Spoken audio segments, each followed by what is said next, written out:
Geneva, Reuters, a Russian plan for a 5-hour pause in fighting in Syria. A Euro trademark S. Eastern Ghouta needs to be expanded to allow aid deliveries to enter and civilians and medical cases to leave, United Nations officials said on Thursday.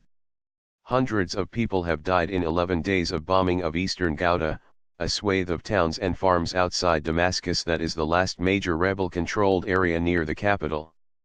The onslaught has been one of the fiercest of Syria. A Euro trademark S. civil war, now entering its 8th year.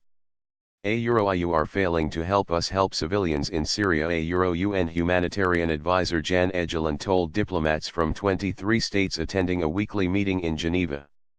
A Euro Eastern Ghouta is devoid of respect for international law. A Euro.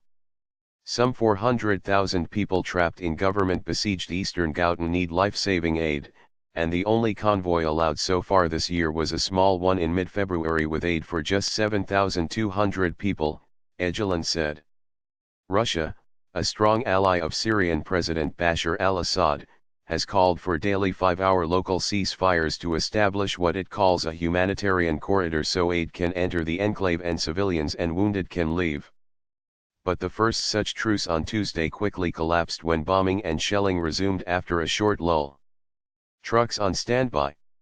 Egeland said a Euro etwa why a Euro humanitarian corridor was needed, with several convoys each week into Eastern Ghouta, while 1,000 priority medical cases must be evacuated for treatment.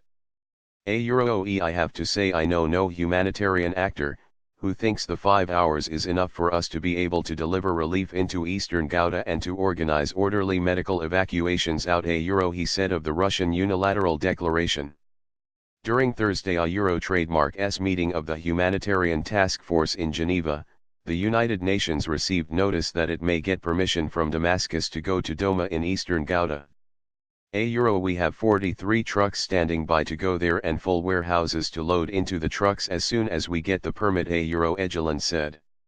UN Syria envoy Staffan de Mistura told reporters the world body would not give up seeking a full 30-day ceasefire, as mandated by the UN Security Council last Saturday.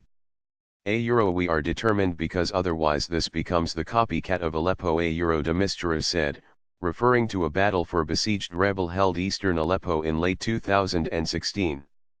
Ghanem Taera, chairman of the Union of Medical Care and Relief Organizations, UAS, working in Syria, said some 1,123 patients needed evacuation from Eastern Ghouta, where 2 hospitals have been bombed since Saturday. A Euro trademark S resolution.